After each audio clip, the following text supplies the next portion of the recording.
So when the object is at stationary, उस case में आपको डिस्टेंस टाइम ग्राफ कैसा मिलेगा? आपको स्ट्रेट लाइन मिलेगी जो कि टाइम एक्सिस के पैरेलल होगी। इस ग्राफ में ये दिखाई दे रहा है कि टाइम तो लगातार बढ़ रहा है लेकिन दूरी उतनी की उतनी है, दूरी में कोई चेंज नहीं आ रहा है। ठीक है, सो दूरी उतनी की उतनी है, दूरी नहीं बढ़ रही है, टाइम लगातार बढ़ रहा है। तो स्टेशनरी ऑब्जेक्ट के लिए, जो रेस्ट पे होता है ऑब्जेक्ट, उसके लिए डिस्टेंस टाइम ग्राफ इस तरह से straight line parallel to the time axis मिलता है। सो हमने 3 केसेस पढ़े डिस्टेंस टाइम ग्राफ के। फर्स्ट केस आप ये देख रहे हो यूनिफॉर्म स्पीड के लिए है, जिसमें कि आपको स्ट्रेट लाइन मिलेगी, ओके, लीनियर मिलेगा ग्राफ। दूसरा आप देख रहे हो, दूसरा ग्राफ जो एट रेस्ट के लिए है, जब अगर रुका हुआ है रेस्ट पे तो आपको स्ट्रेट लाइन मिलेगी parallel to the time axis. तीसरा केस जो है नॉन यूनिफॉर्म स्पीड के लिए, आपको एक जो है नॉन लीनियर ग्राफ मिलेगा, सीधा ग्राफ नहीं मिलेगा, कर्व ग्राफ मिलेगा जो कि नॉन यूनिफॉर्म स्पीड को शो करेगा। तो इस तरह से बच्चों आपको तीनों ग्राफ ध्यान में रखने हैं डिस्टेंस टाइम ग्राफ के केसेस में। ये 3 तरह के ग्राफ डिस्टेंस टाइम ग्राफ के केसेस में पूछे जा सकते हैं। Now next types of graph velocity time graphs. दूसरे तरह के ग्राफ्स होते हैं जिसको हम समझाते हैं, वो है velocity time graph. Now velocity time graph जो है, the change in the velocity of a body with time can be represented on the velocity time graph. किसी भी ऑब्जेक्ट की वेलोसिटी में समय के साथ साथ जो चेंज आ रहा है उसको हम वेलोसिटी टाइम ग्राफ से समझा सकते हैं। In this graph velocity is taken on the Y axis and time is on the X axis. इन ग्राफ में वेलोसिटी को तो वाई एक्सिस पे लिया जाता है और वेलोसिटी को वाई एक्सिस पे लिया जाता है और टाइम को एक्स एक्सिस पे लिया जाता है। तो वेलोसिटी और टाइम के ग्राफ में जो ग्राफ होता है, के बीच में जो ग्राफ होता है, उसको हम बोलते हैं we T graph, velocity time graph. Now ये जो ग्राफ यहाँ दिखाया गया है, ये वेलोसिटी टाइम ग्राफ है for a body moving with uniform velocity. Uniform velocity से अगर कोई बॉडी जा रही है तो हमें इस तरह का ग्राफ मिलेगा, straight line parallel to the time axis. इस तरह का ग्राफ हमें डिस्टेंस टाइम ग्राफ के केस में कब मिला था? रेस्ट की पोजीशन में मिला था। लेकिन यहाँ पर वेलोसिटी टाइम ग्राफ के केस में हमें ये मिलेगा जब ऑब्जेक्ट यूनिफॉर्म वेलोसिटी से जा रहा है, तब हमें इस तरह का ग्राफ मिलेगा। So the graph will be straight line parallel to the X axis. Straight line होगी पैरेलल टाइम एक्स एक्सिस के पैरेलल, इस तरह से हमें ग्राफ मिलेगा। This is because the velocity does not change with time, क्योंकि velocity समय के साथ साथ चेंज नहीं हो रही है, यूनिफॉर्म वेलोसिटी है, इसलिए हमें इस तरह से स्ट्रेट लाइन ग्राफ मिलेगा यूनिफॉर्म वेलोसिटी के केस में। नाउ अगर हमें इस ग्राफ की मदद से वेलोसिटी गिवन है, हमें टाइम गिवन है, और अगर हमें डिस्टेंस निकालना हो तो हम कैसे निकालेंगे? अगर एक क्वेश्चन हो तो इस ग्राफ की मदद से हमें distance travelled by the body निकालना हो तो हम कैसे निकालेंगे? तो उसको हम समझते हैं। To determine the distance travelled by the body between the points A and B with velocity 20 kilometre per hour. यहाँ पे देख रहे हो वेलोसिटी किलोमीटर पर आवर में दे रखी है, टाइम यहाँ पर सेकंड में दे रखा है। ठीक है, तो इसको हमें निकालना है। टाइम भी यहाँ पर हम कहेंगे कि टाइम आर में, this is in hour. Now यहाँ पर हम देख रहे हो वेलोसिटी का फॉर्मूला लगाओ, velocity is equal to distance upon time. Velocity का फॉर्मूला लगेगा, velocity is equal to distance upon time हम अप्लाई करेंगे तो डिस्टेंस इज इक्वल टू कितना हो जाएगा? Velocity into time. हम इसका फॉर्मूला लगाएंगे यहाँ पर। नाउ आप ये देख रहे हो इस ग्राफ के अकॉर्डिंग,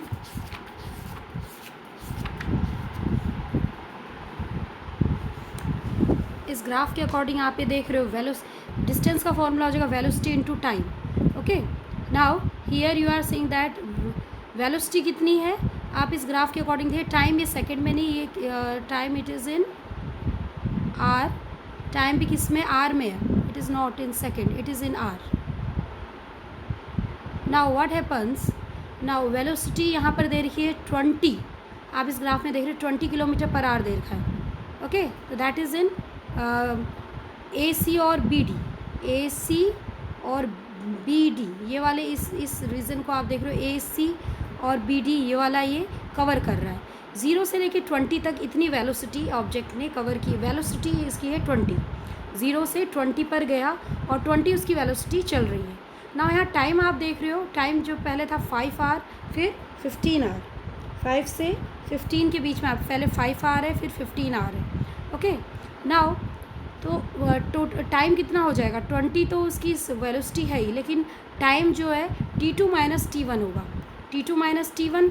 सो आपके पास वेलोसिटी है 20 किलोमीटर पर आवर और टाइम है आपके पास t2 minus t1। Okay so ये आपका बराबर हो जाएगा s इज इक्वल टू ए सी। अब आपका जो ये इस फिगर में देख रहे हो ए बी सी डी एक रेक्टेंगल का फॉर्म देख रहे हो आप। ओके यहाँ वेलोसिटी 20 जो है वो रिप्रेजेंट कर रहा है ए सी या बी डी को, ए सी या बी डी कुछ भी आप कह सकते हो इसको। और ये t2 माइनस t1 जो टाइम है वो सी डी को रिप्रेजेंट कर रहा है, सी डी को रिप्रेजेंट कर रहा है। ओके तो आपकी distance is equal to V into T formula होता है, वेलोसिटी इंटू टाइम फॉर्मूला होता है। सो वेलोसिटी बराबर हो जाएगा ए सी मल्टीप्लाई बाय टाइम कितना है t2 minus t1। Okay t2 minus t1 को आप सी डी भी लिख सकते हो, तो A C multiply by C D. तो ये एक A B C D rectangle है, तो A C multiply by C D को आप ये बोल सकते हो लेंथ इंटू ब्रेथ भी बोल सकते हो। तो that is equal to area of the rectangle A B C D. तो डिस्टेंस ट्रेवल्ड बराबर हो जाएगा area of the rectangle A B C D. तो इस तरह से किसी भी फिगर से आप एरिया ऑफ रेक्टेंगल लगाकर आप डिस्टेंस ट्रेवल्ड निकाल सकते हो in case of velocity time graph. Now similarly, if a body whose velocity is increasing with time, the graph is a straight line having an increasing slope. This is because the velocity increases by equal amount with equal intervals of time. Now समझ लो अगर कोई object है उसके द्वारा जो velocity समय के साथ साथ जो वेलोसिटी है उसमें जो बदलाव आ रहा है वो बराबर आ रहा है, समय के साथ साथ जो वेलोसिटी है उसमें जो चेंजेस आ रहे हैं समय के साथ साथ वो बराबर आ रहे हैं, तो उस केस में जो ग्राफ आपको मिलेगा वो स्ट्रेट लाइन ग्राफ मिलेगा। That is a straight line graph. Okay जैसा कि इस फिगर में दिखाया गया है, स्ट्रेट लाइन ग्राफ मिलेगा आपको जैसा इस फिगर में दिखाया गया है। So this is the case for uniform acceleration. Uniform acceleration के केस में आपको इस तरह से स्ट्रेट लाइन ग्राफ मिलेगा। नाउ इस केस में अगर आपको the area under the we T graph is the distance of the body. अभी वी टी ग्राफ के जो एरिया है पूरा उससे आप क्या निकाल सकते हो, distance travelled by the object निकाल सकते हो, मैग्नीट्यूड ऑफ डिस्प्लेसमेंट या डिस्टेंस निकाल सकते हो। Now the distance travelled by the body between the points A and E is the area. जो ए और ई के बीच में जो अगर आपको समझ लो इस ग्राफ के अकॉर्डिंग ए और ई के बीच में ये बताना है जो वेलोसिटी और ए और ई के बीच में जो वेलोसिटी है उसमें आपको बताना है कि ऑब्जेक्ट ने कितना डिस्टेंस ट्रेवल्ड किया। तो आप कैसे निकाल सकते हो, या आप निकाल सकते हो ए और ई के बीच में जो एरिया जो एरिया कवर्ड कर रहा है ग्राफ में वो उसके बराबर दूरी तय करेगा। The distance travelled by the body between the points A and E is the area A B C D E. A B C D E का जो एरिया है उतनी ही वो दूरी तय करेगा।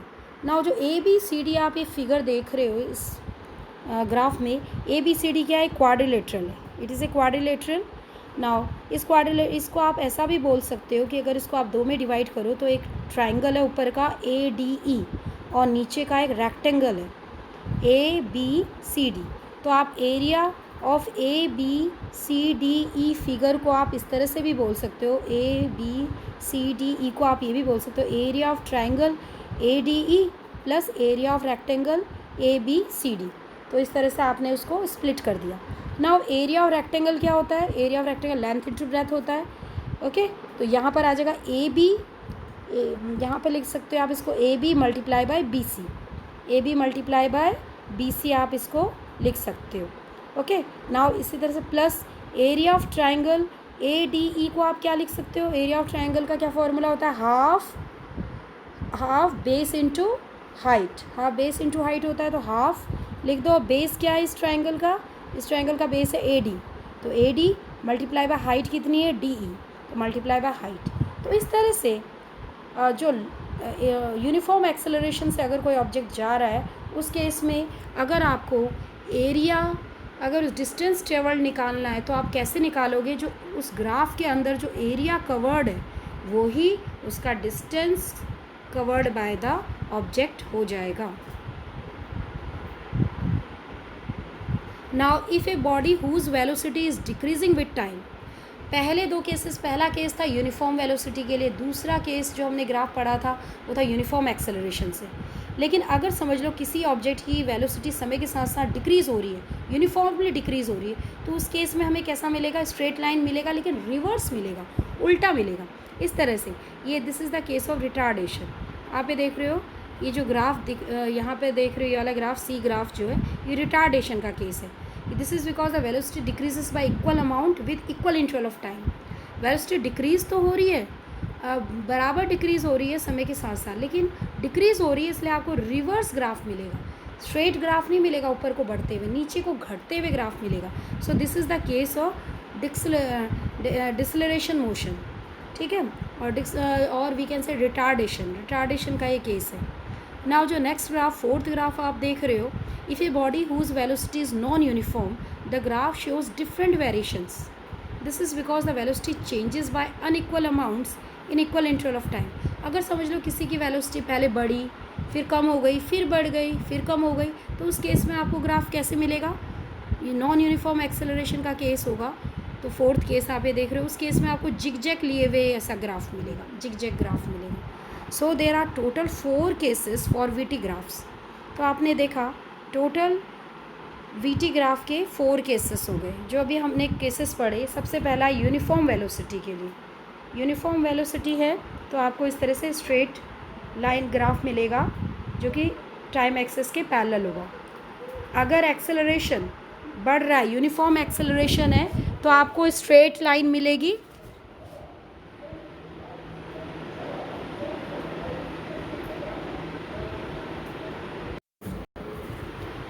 नाउ इसी तरह से पॉजिटिव एक्सेलरेशन के लिए ग्राफ कैसा होगा? Second graph straight line graph, ठीक है। यूनिफॉर्म एक्सेलरेशन, पॉजिटिव एक्सेलरेशन के लिए स्ट्रेट ग्राफ मिलेगा।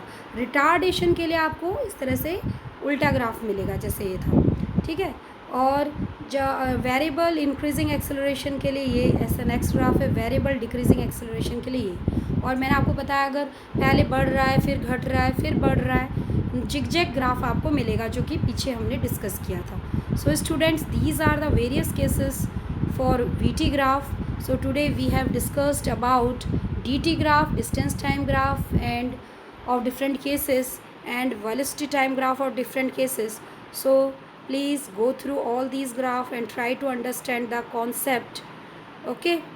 Now thank you students.